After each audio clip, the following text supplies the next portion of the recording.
We are live in 3, 2, 1. Hello, world. Hello. What's in order? Hello. Hi.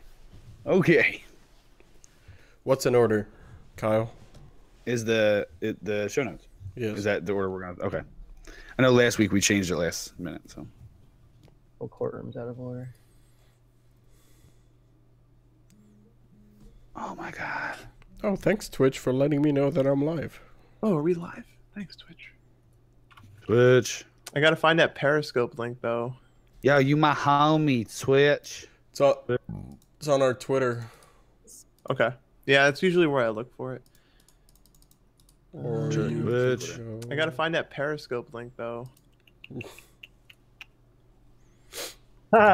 Guess what ad just played when Twitch was loading? What's that? You don't know? No. Wait, what? Did I just send that? Oh, you didn't know? The Somebody. the ad that we're gonna talk about played when Twitch was loading for me.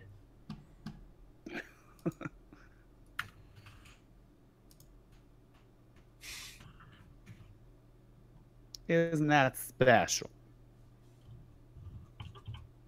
All right. We are ready to go. Hold on, I'm still trying to find the Twitter Periscope link. Oh my god. It takes a long time. Twitter.com/industry40. What? I found it. I found it.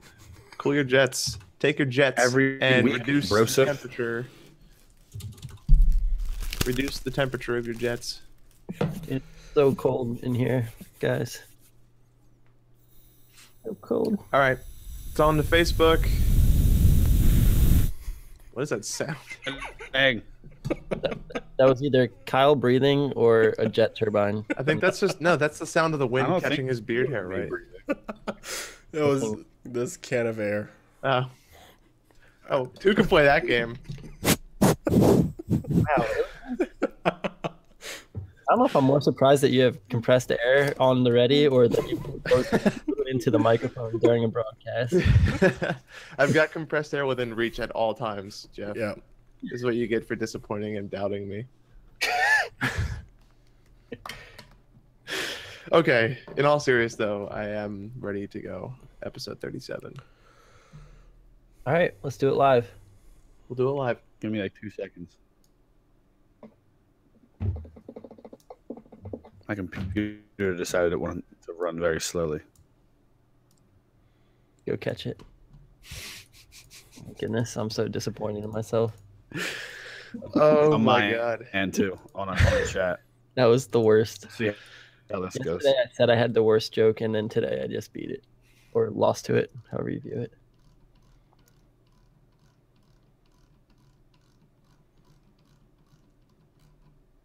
All right, I am good to go. All right.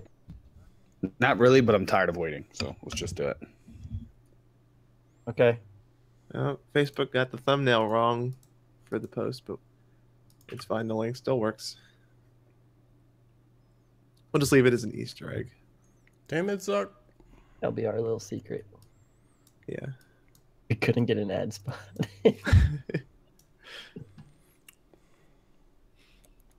Okay. I'm ready to go whenever y'all is. Start the music. All right, guys. Here we go.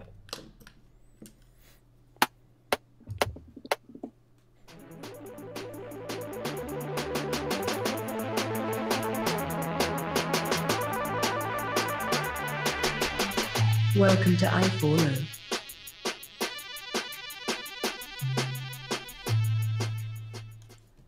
Happy Super Bowl Sunday from I4O. I am joined today by Ervin, Jeff, and Kyle. How's it going, guys? You guys excited for the big game today? I know we're not a sports podcast, but but okay. With that riveting introduction, Sorry, I was muted. Just pumped, Matthew. Is that what you want to there hear? we go. That's what I was hoping for. I could barely sleep last night. You can feel the air sucking out of the room. All day. It's Yeah. everything is. I don't know how to control. I don't know what to do with these arms. I don't know what to do with my Yes. hands right now. Okay, well, you can take your hands and direct them towards the podcast because we have some excellent and interesting news to cover today. We have some follow-up from the CoinCheck hack, some news about Windows 10s, some news from ATMs, Intel, Lenovo, and some fun stuff coming out of Amazon. So with that, let's jump straight into the first topic. Following up from the CoinCheck hack, looks like they're trying to cash out. So last week they stole, to catch people up who may not be familiar or who may not have heard, they stole around $534 million worth of the cryptocurrency XEM. That said or NEM. I'm not sure exactly which crypto that is off the top of my head because I'm not up to date on the acronyms, but they took it from Tokyo-based CoinCheck. So according to reports, they have been transferring it to and from different accounts in order to make the traceability of the hack much harder and to make it harder to follow the flow of the money. But I just think it's interesting that we haven't really seen articles come out about recent hacks of other agencies trying to cash out on these cryptocurrency hacks as quickly, at least. So, and the thing about these cryptocurrencies, you can see every transfer, right? Because you can just look at the ledger and you can see where the money is going. You don't know who is it going to. It's just going to random address, but you can follow it and see, especially for something this big, $534 million worth of crypto. Someone's going to notice that transfer. Right. CoinCheck did state that they would reimburse all of 260,000 customers affected by the theft using their own capital, which is very nice of them. Yeah, that's some good customer service. But yeah, these hacks are getting more prevalent by the day as cryptocurrency gains attention, and of course, that attention involves hackers as well, because there's so much money flowing around that they're like, yeah. At some point, this is going to have to get converted into real money, currency, right? Yeah. So like, I don't really see where this could go where they can't get found out. Like, where can you use this and not have someone say, okay, like they're purchasing something or they're right. gaining assets. Yeah, that's why they're contacting cryptocurrency exchanges, which do the conversion from a cryptocurrency to actually spendable money. Yeah, and like a lot US, of them euros. So yeah. They're getting contact with them. So if they see, and they let them know and see if any of these type of transactions, or they recognize the address of where it's coming from, they should block that. And a lot of these cryptocurrency exchanges are also tied to specific people with name or bank account or any kind of information with which to like move that transfer forward. So it should be fairly straightforward to find out who specifically is responsible for these hacks. Especially like you were saying, Ervin, since you can follow the flow of the money so closely. But this effort to move it to several accounts has caused some trouble for them when following through with finding out where the money went. They said that they are trying to track down as much of the coin as they can, and they can't guarantee that all of it is being followed. Yeah. But this is just one more reason for people who are invested in cryptocurrency and are taking it seriously to consider a cold wallet, because a lot of these cryptocurrency exchanges use hot wallets, which is connected to the internet for ease of spending. So if people are concerned about their assets in cryptocurrency, they might be worth their while to invest in a cold wallet. So, right. But in other news, Windows 10s is dead. So, did it ever live? I mean, define live. Yeah. So, do you want to give a background what Windows 10s is? Just to give a background. I don't know if so that was their competition basically for like Chromebooks and like a very very secure, like slimmed down version of Windows 10, right? Yeah, so it launched on lower end PCs, but not also lower end. Their Surface laptop that Microsoft launched came with Windows 10s by default, and what that limited you to is just apps from the Microsoft Store. You couldn't download any exes and install them, but Microsoft did give an option to upgrade to a normal version of Windows 10, which allows you to utilize it like just a normal Windows 10 operating system, install anything that you want for free. And they give out some statistics that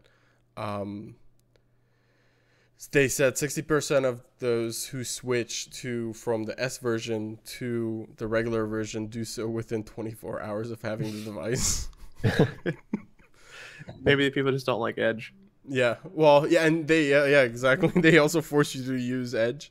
You couldn't use any other third-party internet browsers, but looks like they're changing their view on it. So now they have an S mode for Windows 10. It would be cool, and I know the details around this S mode are still in the very early stages, but it would be interesting if you could tie, say, like a specific user on the computer to S mode, like children, for example, or something, to make the internet, or like maybe you have someone in the house who's a bit older and less tech savvy and doesn't really need much, then you could give them a stripped down version of the same computer that, say, like a professional is using. So I wonder if that would be an option, and I would think that would be a smart move on their part to use it on a user basis, perhaps. But yeah, it's I think it's a smart move for Windows and Microsoft to do this. But they said that the update is going to be coming out with Redstone 4. Is there? I think that's their. I'm not familiar what Redstone 4 is, but I know it's the next release. So they have the creators update, the fall creators update, right? Redstone 4 is just the current code name for whatever that next update is that they're using. I think they're doing it twice a year now. They're doing twice a year updates to Windows 10. That's their and Redstone 4 is that next iteration of it. Yeah. I never understood as a power user. I guess you would call me what Windows 10s would be useful for. Well, I think it was done, like we were saying at the top of it, to compete with the lower end computing market that are like Chromebooks and computers like that are specifically targeting people who don't need a whole lot or only need something within the reach of the Google App Store. Or not the Google App Store, the Microsoft App Store. Yeah. So I was thinking that maybe this would be good for use in like an organization or a company, maybe where you want to keep people within a certain box who are using your machines. Because it's for security and performance purposes, right? Because if Windows knows that you're going to be using their applications, say what you will about performance, but from a security standpoint, they can really manage what settings are set which way and what exactly you can do on that machine.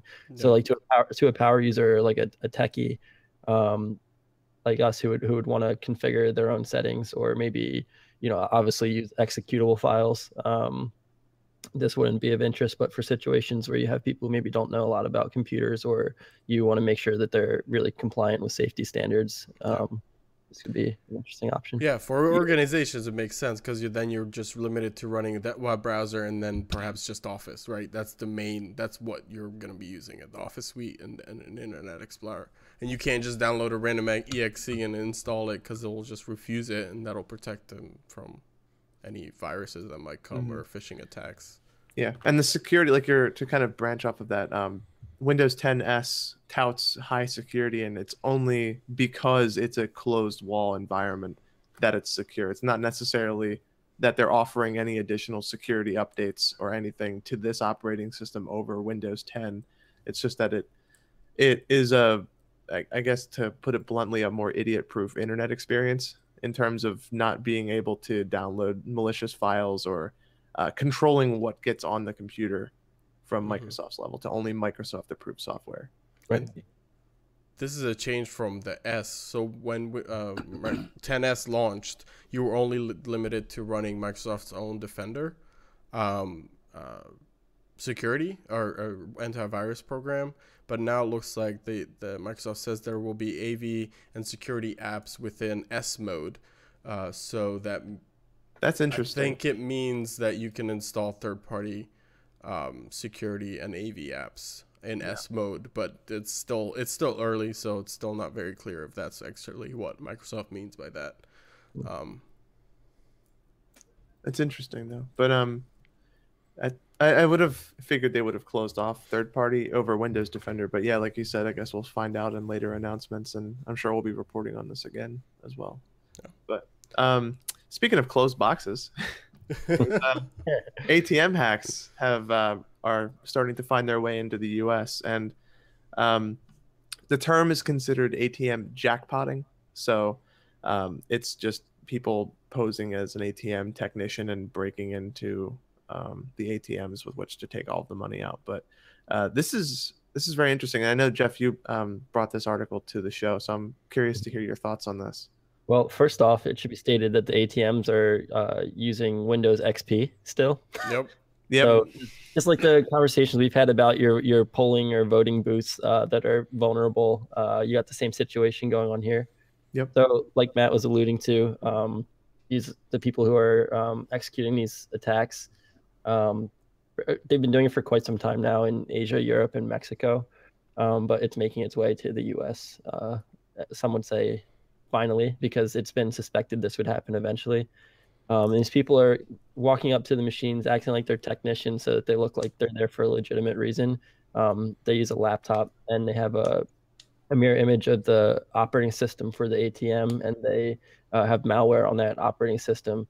So basically it's called jackpotting because you can just basically tell the ATM to give you all of its money. So they hook up to the ATM with this operating system and basically convince the ATM that it's using the operating system it wants to use, and then they just take out all the money. Yeah, and I love how just upgrading the computer's OS solves the whole problem. Like it fixes everything. There's no issues going forward if you just upgrade your OS. But kind of going off of this, you mentioned to draw a parallel with this, the voting machines. Right. To kind of go a little bit off topic, I saw an article earlier this week where some of the procurement people from the hacking conferences that happened where they did the voting village and stuff like that, they're actually having a very hard time getting a hold of voting machines now, because the companies are like threatening legal action if they purchase them through third-party sellers, which is weird because it's perfectly legal to buy them on eBay. So I don't know why they're doing that, but I guess it's just one of those things, like the companies have it in their best interest to not change as much software as possible in order to mass produce these things. And going through security updates can be hard for a company, but as we're seeing here and as we saw in the voting village, like it's important to update because this stuff can get broken into very easily. Yeah, oh shucks, it's hard to do it. Well, like it's also harder to apologize when everyone's money gets stolen or all of the votes get hacked. Like it's way harder to apologize for that than it is to be like, all right, guys, before we even put this out, or like, hey, the ATM shut down today, we have to do an update. You can get your cash tomorrow. Like what's harder? Yeah. What's really harder as a business? Apologizing for it afterwards and trying to save face, or taking the steps ahead of time so it doesn't happen in the first place? I don't get what the big holdup is with.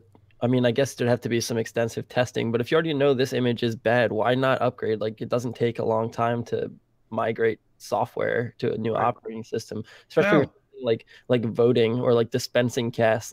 That's like, it doesn't seem like crazy difficult operations to move from one operating system to the other. So I don't. And that's for what some people could call vital infrastructure too, like voting and cash flow and so those are totally fine to run on software whose support ended in 2014. That's totally fine. Yeah. Also, I've always been baffled on why even Windows XP was an option. Why not just go with a Linux distro, like your own, and run that? Like it's probably easier to maintain. I don't know. Man, just run them on MS-DOS. It's fine. If you go back far enough, the hacks don't work anymore. So go Windows ME. No one even wasted their time with that. No one's DOS anymore, so they're fine. Yes. I'd personally go with Windows Bob, but that's my Windows Bob. yeah. I'm not familiar with that. Oh man, you gotta do your research, Matt. I'm sorry. Windows Bob was What is this? A tech podcast? Was a great operating system. Maybe they need to throw some S mode on these ATMs and voting booths. Right? Make it more secure. Dumb it down for the public, you know? The S stands for safe.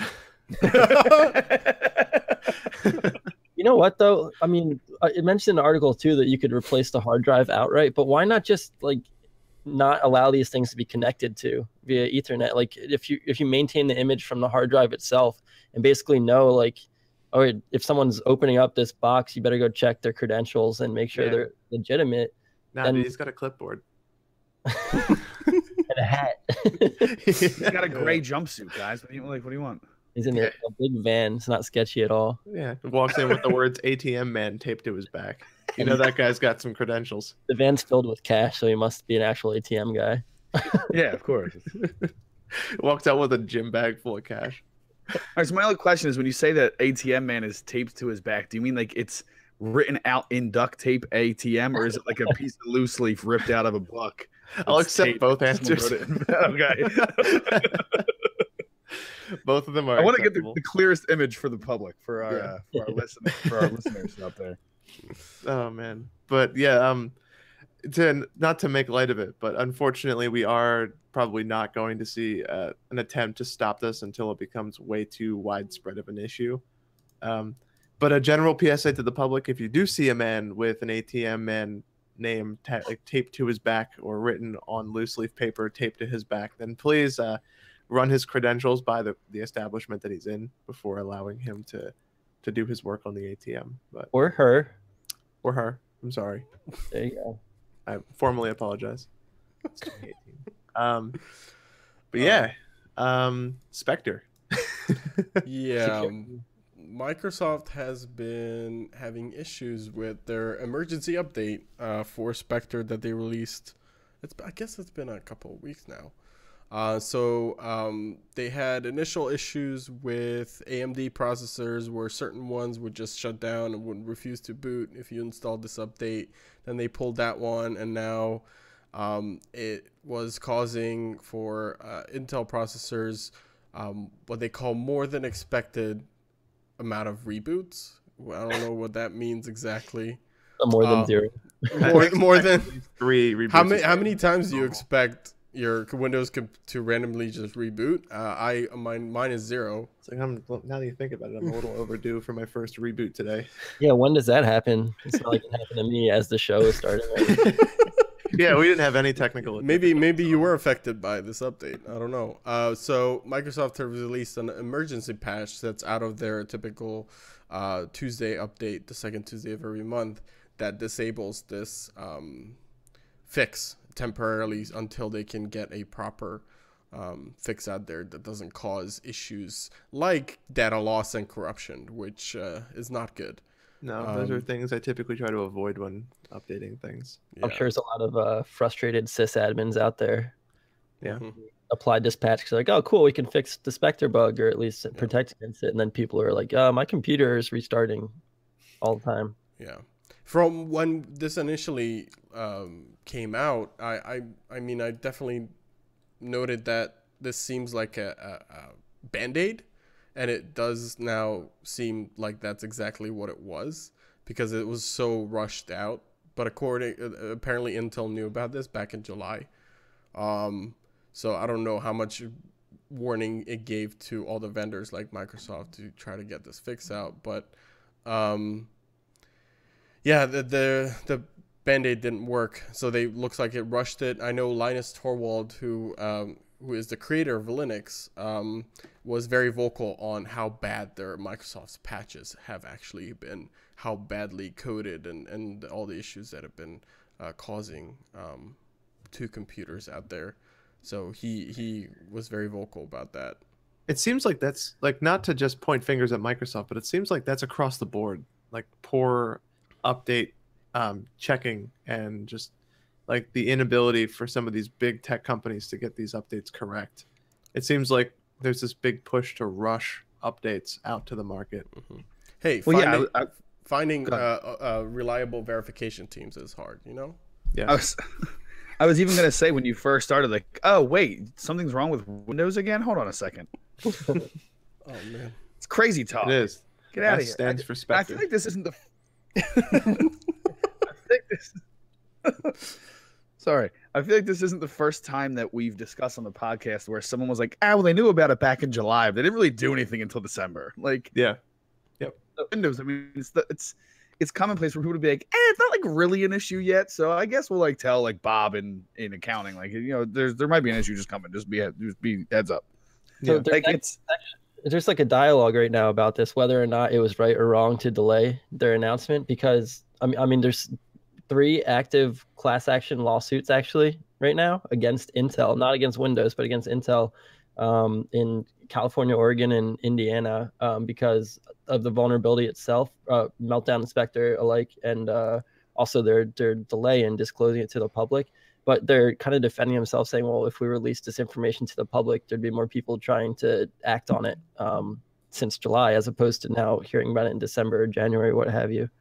So Right. they're saying, is it ethical to wait to release information like this if you think it's protecting the consumer? I mean, it's up for debate. I don't know what you guys think, but there's pros and cons. Yeah, and they mentioned that there is they say this is for advanced users only, but I'm about to prove that wrong in one sentence. But they say you can follow Microsoft's instructions if you don't want the Spectre and Meltdown protections that come with some of these updates by editing your registry. But that is something else that's important to note, that there's another podcast that does security-based news, and it's called Security Now. And the host of that show, Steve Gibson, created an app that runs on all versions of Windows and Wine, which is Windows running in, I think that's Windows running in like a Linux-based box or like a VM or something. And this is a very simple application that lets you disable and re-enable Spectre and Meltdown patch support. And it is not only incredibly easy to use, but it's reversible if you wanted to go back. So for anybody who wants to disable these patches until Intel can either figure out what's going on with these problems, or until we can get an update that properly handles these issues, feel free to go and download that application. That's on GRC's website, the Gibson Research Corporation. It's called Inspector is what the software is called. And I'll put a link for that in the show notes if anybody is interested in using that software. If for some reason that you're impacted from the performance hits and you don't want the fixes. And this app will also show you exactly if you are affected by this performance, if your computer is being slowed down, if these patches are live on your computer. It's very useful, and it's only like, I think, what, 300K or something. It's a 126K app. It's very... And I think Steve said that 80% of that is just the icon.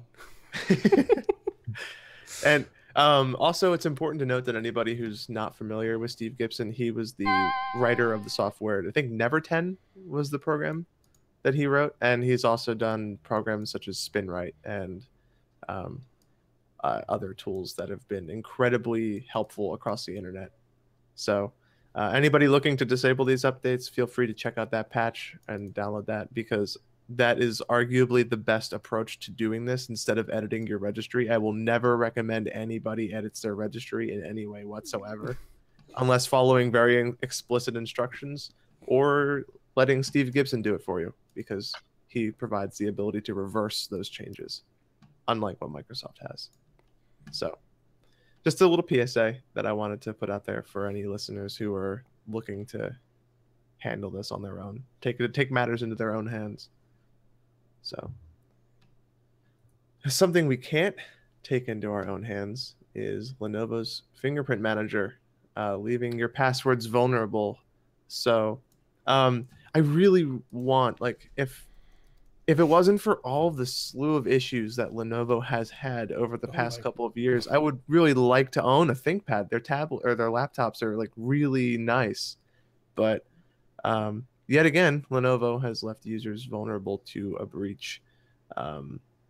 So it's just weak encryption, which will enable someone to bypass the fingerprint scanner and take advantage of hard-coded passwords in order to gain access to your computer. Also, you totally expose your login credentials and your fingerprint data. So, you know, just Lenovo things.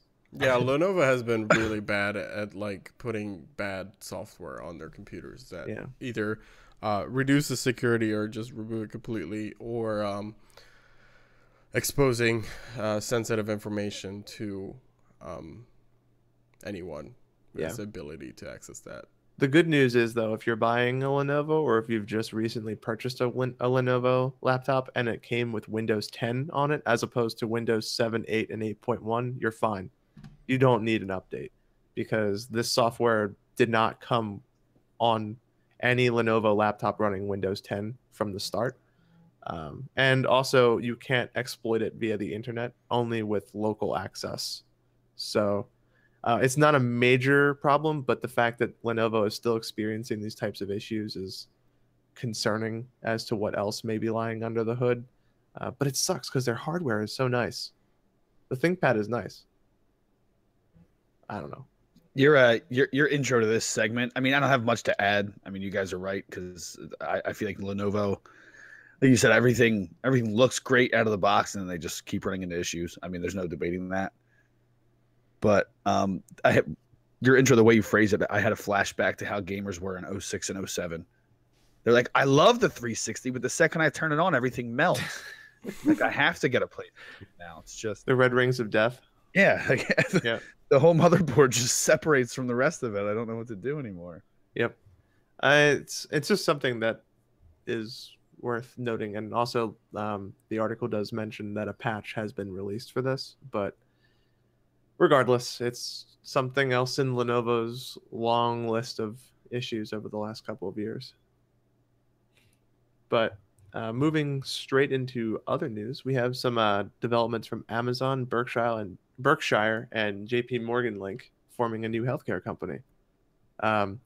This is very interesting, and I almost saw this coming because as quoted by what's his name, Ben Thompson from Stratechery, he had mentioned that Amazon wants a piece of every economic transaction on the globe.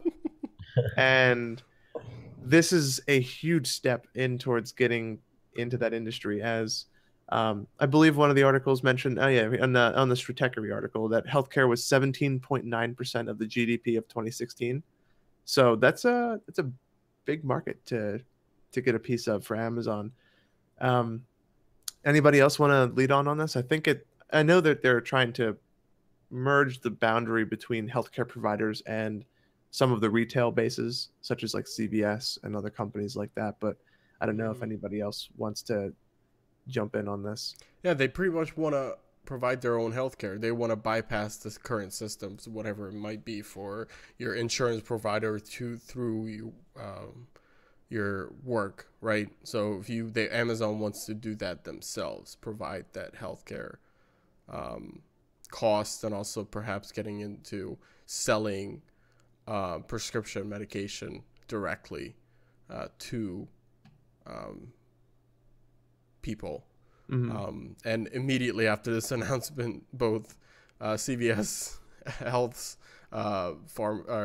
stock dropped by like 7% or 5%, I think. Yeah, I think most of their stocks. Yeah, health insurance, including Cigna and Anthem, also dropped. All Jeff Bezos has to do is say that he's going to dip into a market, and everybody in that market stocks plummets. Yeah, it's kind of crazy. He's really good for shorting markets. I mean, they're huge, right? So anything they announce could potentially be any new market that they announce that they want to perhaps just play into, just test some things in. Yeah, it's gonna be a huge effect on whatever that market may be. And Amazon's known for bringing efficiencies into whatever markets that it taps into. So. And as we know, healthcare is probably the most least efficient. So I'm wondering, business out there. I'm wondering what the benefits or improvements are going to be that they make to the industry, you know, if provided they stay in it, because most of what you get from Amazon that people, why they like them, is convenience and affordability. So you find your best price and you can access it through a web browser. So I'm wondering if it's going to be similar, like if you're going to have options and it's going to be like a lot cheaper as an alternative, if it's going to be a lot easier to enroll, if it's going to be a lot easier to maintain, pay your bill, if it's going to be accepted at a lot of places. It's going to be interesting to see what else they do, what kind of affiliations they're going to have, if you're going to get discounts on products you buy from them for healthcare purposes. Yeah, if you already have healthcare through Amazon, then you get huge discounts on your prescription drugs if you buy them also at Amazon. I mean, healthcare costs, especially in the U.S., are crazy. And if they can work in reducing that cost within the U.S., that could be huge, because then more and more people will flood to getting their insurance from Amazon instead if they're significantly cheaper. And it looks like they're trying. This is definitely a big incentivization for competition in this industry, which is refreshing, because I don't remember the last time the healthcare industry has had a large amount of competition from any company coming in. So this is going to be, I think, good for the market as a whole. And Amazon has said that they had listed out some potential ways of possibly doing this, such as providing more transparency over the prices for doctor visits and lab tests, and maybe even enabling direct purchasing of some medical items instead of through physicians or anything like that. So I think this could open up the market, cutting into a lot of inefficiencies that currently stand within this industry. And I think we could see some, like, this is huge. We could see some big change in this industry. Someone's making a good point in our Twitch chat, actually. It's Wicked Kender's their handle, but they're saying, just watch, they're going to have us require you to wear health monitors or like a smartwatch or something. And, you know, it's an interesting point. Like, imagine if it was linked to your healthcare directly, where if you're more active or having good health practices, that your rates go down or up. Conversely, if you're like, for instance, if it can tell that you're like smoking cigarettes or something like that.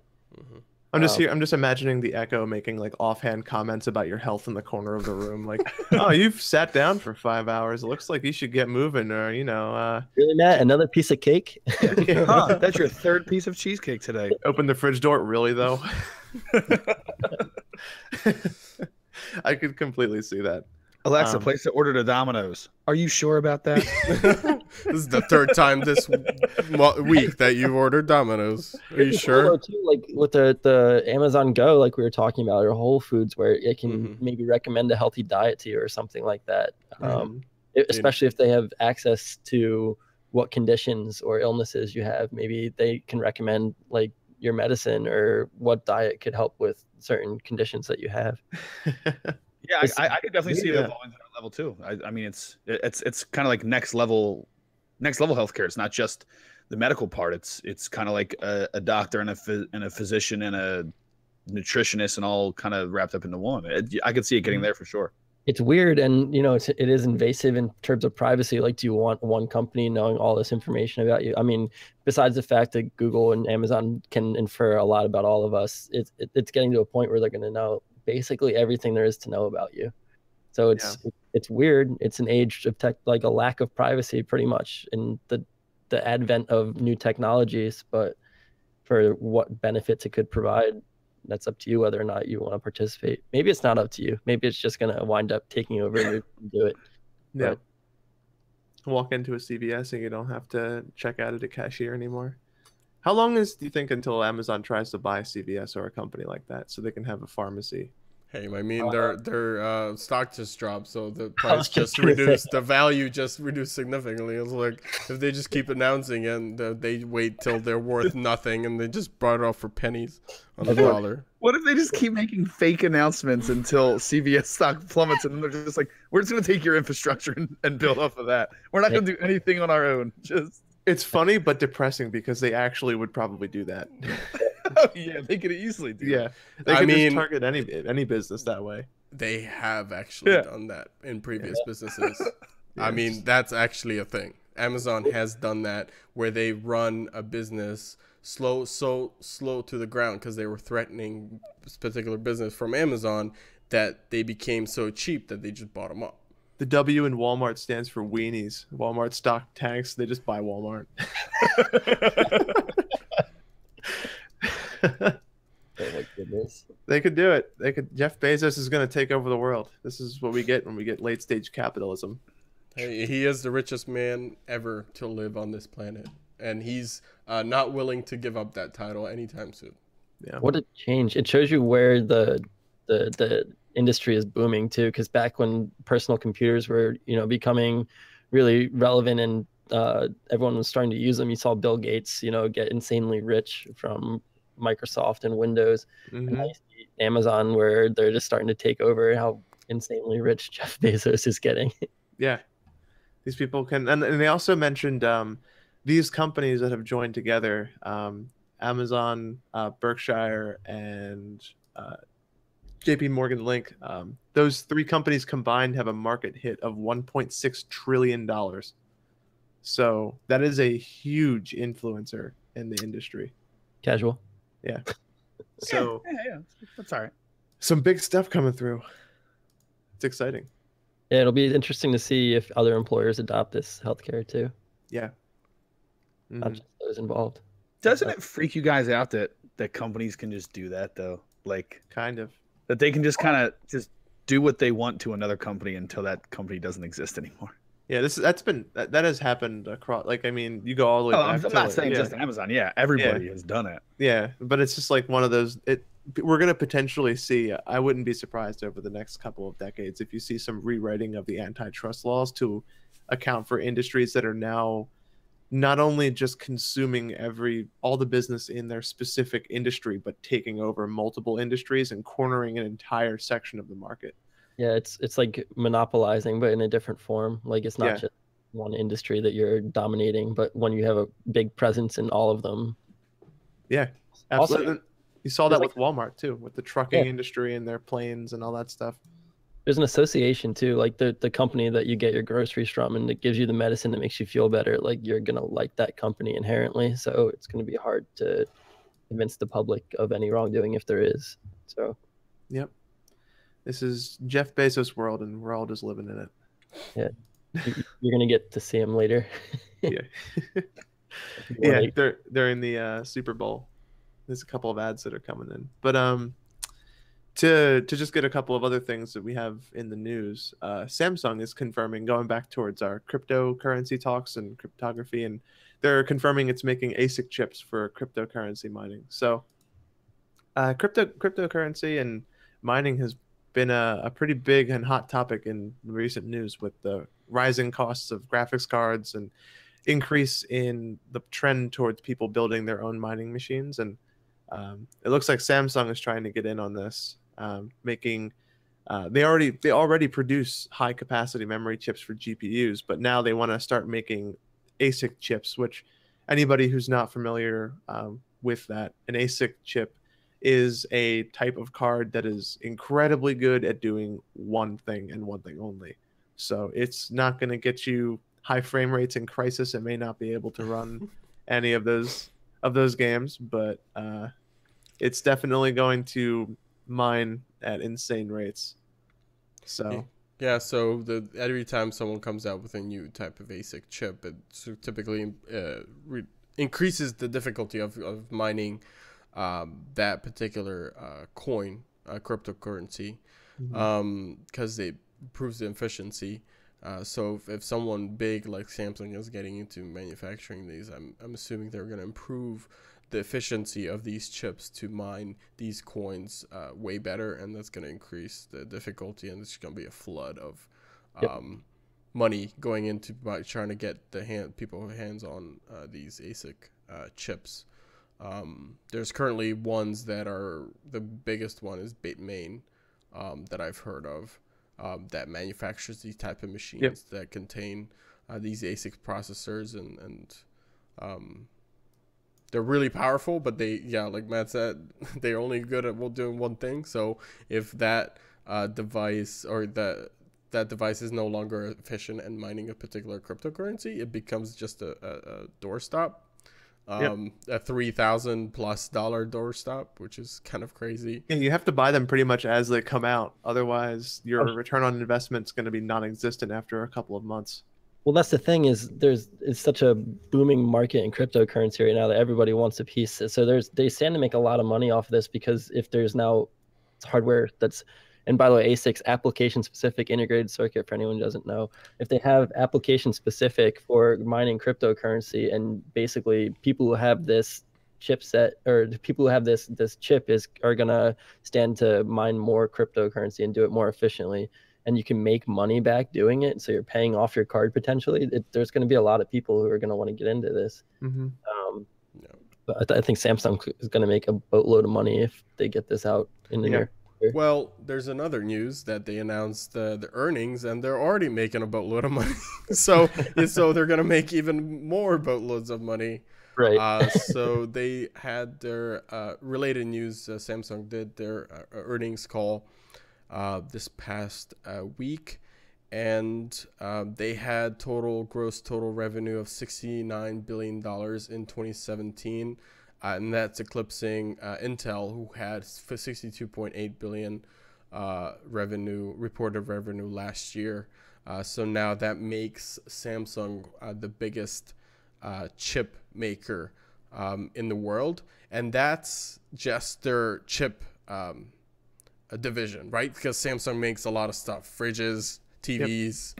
They even make like excavators in like Asian countries. They do a lot of stuff, but this is just, they made $69 billion just in their chipset division, and literally almost every device has a Samsung chip in it. Would that be storage in your phone? A lot of phones have Samsung storage on them, including iPhones. And it's in a lot of devices, and it looks like it's paying off that they're in so many different devices that they're just making money hand over fist. They're gonna need a bigger boat. They're gonna need a bigger boat if they get into the crypto business as well, because if they beat, like you said, the efficiencies of other ones, people are just gonna gobble them up as soon as they release them. I agree with Jeff about what you guys were saying about like.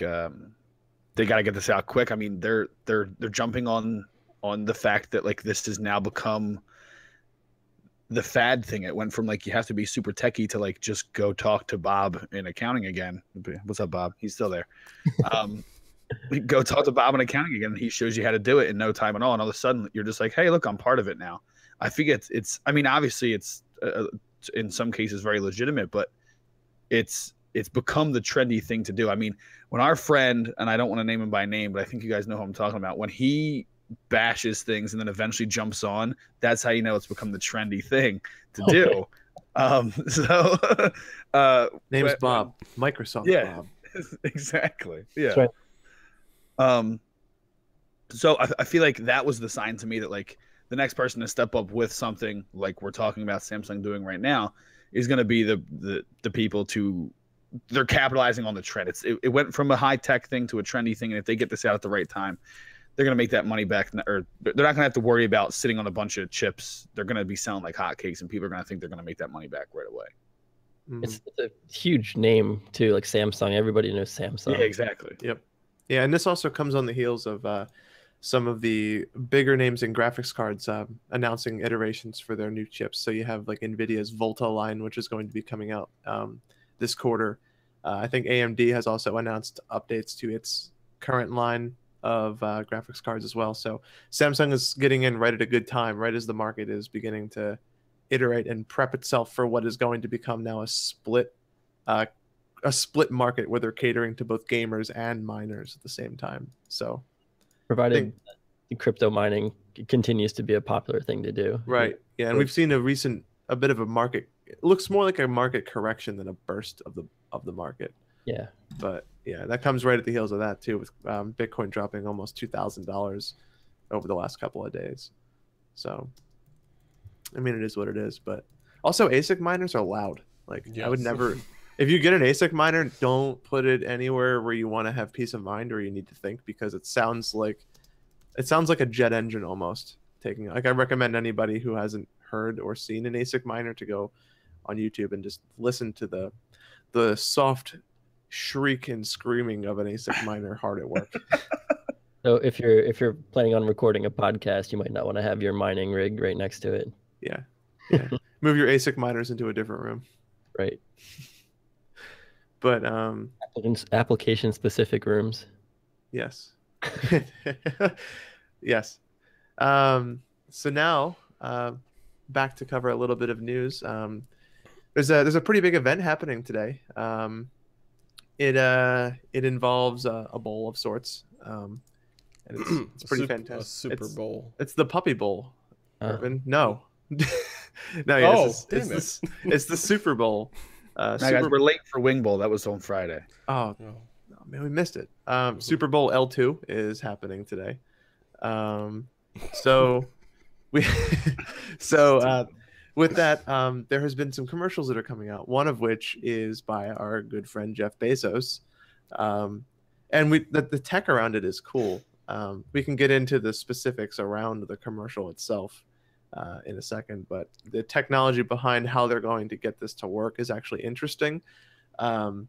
They are utilizing a technology in which whenever they trigger the various tasks that the Amazon Echo will be performing throughout the commercial, it will not trigger your device in the room. And they do this evidently by achieving this through playing high frequency ranges of sounds through the spectrum, which tip off the phrase being spoken. So they kind of drown it out with a tone that we can't hear, but prevents the echo from picking up on those sounds. Jeez. It's very interesting, but I mean, it's smart because you don't want tricking dogs. You know how many millions of people are watching the game live, and how many of those have an Echo device. I mean, we've heard stories of how popular it is. I know Amazon hasn't released actual numbers, but we know it's in the tens of millions and more than that out there. And all of those being triggered, it would be quite a catastrophe. What if they had a message in a commercial that was like, Alexa, buy more Alexa. Everyone gets ordered. Yeah. And we've seen this before in previous events, where I think there was one particular commercial where they had the Echo do. I think Burger King did it. It might have even been a Super Bowl commercial at the last Super Bowl. But they had it Google what the Whopper was. Yeah. Or for They're you. like, yeah, we can't fit all the information about the Whopper in this 15 seconds of commercial, so you can just ask Google. And they said the trigger word for Google and asked, what's a Whopper? And then it would just give you the Wikipedia entry for the Whopper.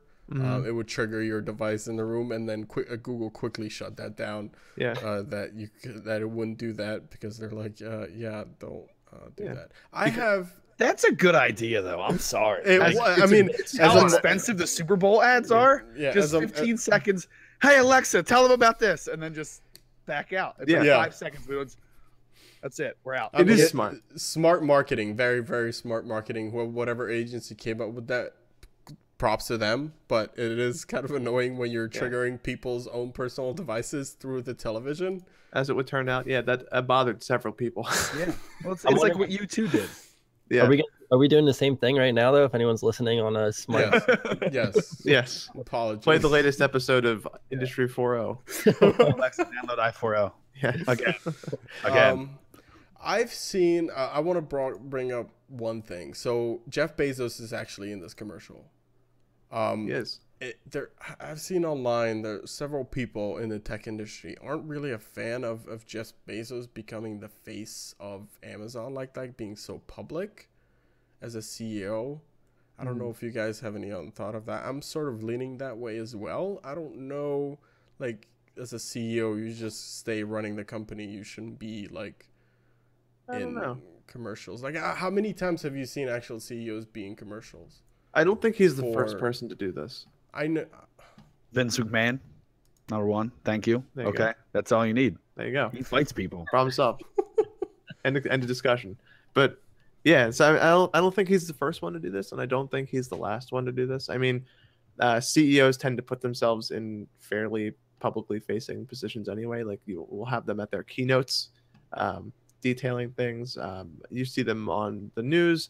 I think it's kind of a natural direction, and it's definitely interesting to see the CEO taking place in a commercial, especially when their public appearances aren't as painfully awkward as some of them. I'm looking at you, Mark Zuckerberg. But yeah, I think that I'm not bothered by it. I don't know. Well, it's not like he's coming on and like talking about his product details, right? Yeah. Like it's a funny skit and he's in it for 2 seconds. It's not like he's like, I'm Jeff Bezos. Let me tell you about all our new products. Yeah. And I don't know. And there's celebrities in it too. So it's like, Yeah. Yeah. And he's sort of becoming like a celebrity, kind of like Elon in a way. the right? meme He's, of him like leveling up. yeah. Yeah. With his I mean, Elon giant Musk arm has muscles. even appeared in movies.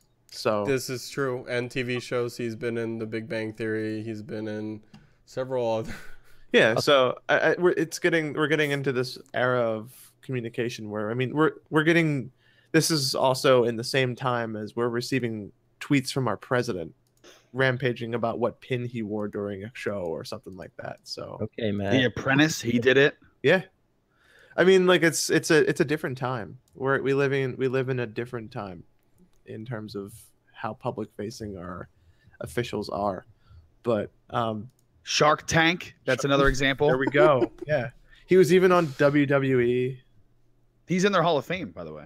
Is he really? Yeah. For what? They have a celebrity wing. Oh, okay. He was at WrestleMania years back, and him and Vince each picked someone to represent them in a match, and the loser got their head shaved by the other guy. Oh, interesting. So, Okay. he got to shave Vince McMahon's head on television. Wow. And then they put him in the Hall of Fame for it. And now he's our president. Yeah. Yeah. Okay. So, Rock next, probably. Maybe. Yeah. Or Stone Cold Steve Austin. Something like that. If Stone Cold Steve Austin was elected president of the United States and then chugged 2 beers and yelled, and that's the bottom line because Stone Cold said so, I would die immediately as the happiest person to have ever lived on this planet. Bring back a hologram of Randy Savage during one of the debates. Hey, freak show. Those eyes right there, they lust for Elizabeth.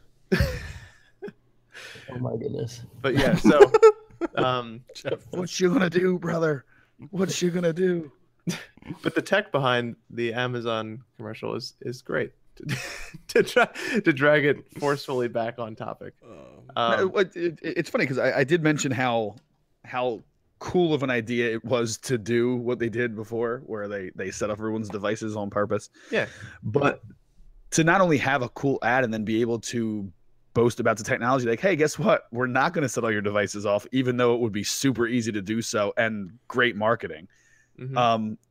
Then they can boast about how awesome their technology is and still have a cool commercial about the device you probably already have in your home. Yeah, and I did get the initial. They don't play a tone. I was a little bit off in my initial assessment. They actually mute the 300 to 6 or the 3,000 to 6,000 hertz range of the audio spectrum, which is where the Echo is evidently looking for the trigger phrase. So they intentionally mute that entire spectrum, which is unintelligible to the human ear. So when you started, I thought you were going to say they mute everyone's Alexas across the world. They forcibly mute your TV. They somehow they mute your device. So can you imagine that? That'd be insane. I was like, wow, hold on, this is way different than we thought it was. They even know when you DVR it and you're watching it a little bit later too. It just mutes. Yeah, right. But yeah, it's crazy that we have these kinds of technology in the house that allow that stuff. But the commercial itself is hilarious, and I do recommend anybody who hasn't seen it yet to either try to see it during the fourth quarter at some point, which is when I think it's anticipated to run, or on YouTube as it's already available to watch. So I do recommend it. It's hilarious. It'll be in our show notes too. So yeah, absolutely. Every year, one of my favorite things is to look up banned Super Bowl commercials. So I never know if it's accurate or not that like people made commercials that like the Super Bowl didn't accept. But some of those are hysterical and outrageous. And I understand, like some of them, I understand why they never made it to television. Other ones, it's like if that was really proposed, it's silly that they didn't approve it. But either way, if you decide to look it up on YouTube, just check out banned Super Bowl ads or ads that didn't make the Super Bowl. That it's usually worth a watch. You know, I want to go on record for a second here too. I think that they should do this. What's in the ad? I mean, it'd be awesome if you could have customizable voice. So instead of hearing like Alexa talk back to you, if you had like a Morgan Freeman sound pack, so like he just was your voice assistant all the time. Yeah, That would be sick. Yeah, they have that in Waze. You can change it. They have celebrity voices. They definitely should do something for these smart devices, smart home devices. That'd Snoop be fun. Dogg, Echo. Yeah, Hey, but Snoop, turn on all my lights. Hi, Playboy. oh man, but yeah, I don't. Does anybody have anything else that they wanted to bring up other than Snoop Dogg? I think that's it. Yeah, I think that covers just about everything. And yeah, I put the link to the Inspector app by Steve Gibson in our show notes, so that will be in the notes for the episode as well as published. And we could even link it to our Facebook page maybe too. I don't know, but yeah. So as for us, if you would like to listen to our podcast, whether you borrowed a friend's phone and you're listening to it through their phone, or you've just happened to stumble across this live stream on Twitch, or you want to check out anything else that we do, we stream weekly on Sunday and sometimes Wednesday when things get really important, to any one of the major podcasting platforms. You can find us on iTunes, Google Play. You can find us on YouTube, any of the major platforms. And also our RSS feed publishes to many other forms such as TuneIn Radio, Pocket Cast, for example, and basically anywhere else that catches any kind of podcatcher. So going into that, you can also find information from us if you want to get in touch with us more directly.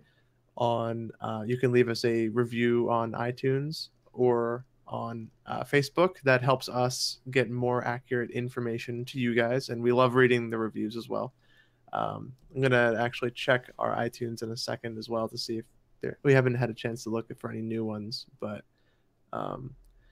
you can reach out to us, like I said, on Facebook, Instagram, or Twitter, all at Industry40. And yeah, feel free to reach out to us in any way whatsoever. It helps us, lets us know what we're doing right, lets us know what we're doing wrong. But yeah, if I can go so far as to do this, I actually have a request of our listeners. If you could tell, if you're listening to this episode this week, if you could tell one friend who doesn't listen to us already about our show, that would be awesome. That's just a humble request. Yeah, if you like the show, tell 2 friends about it. If you hate the show, tell 1 friend about it. And there you go. There you go. Hey, viral marketing. Get That's it right. out there. Get the word out there. Yeah, because getting the tech news out to people helps us know what we're doing right and what we're doing wrong, and it helps you get a higher quality show. So it's a win-win for everybody. And if you've ever felt like anything that we've talked about has been a revelation to you or has helped you, that's even more of a reason to tell people. We always talk about, especially on more important topics, about how important it is to spread the news to as many people as possible. So if you've ever found anything super informative and super important to have that knowledge, then spread to 3 people instead.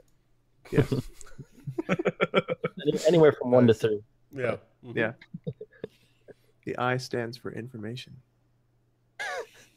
And the S stands for security, like Yes. we established Yes. earlier in the episode. But yeah, that's everything that we have to talk about today. So thank you guys for tuning in to episode 37 of I4O, and we will see you guys next week. And go Birds. That's right. Bird. Hopefully much happier. See you guys.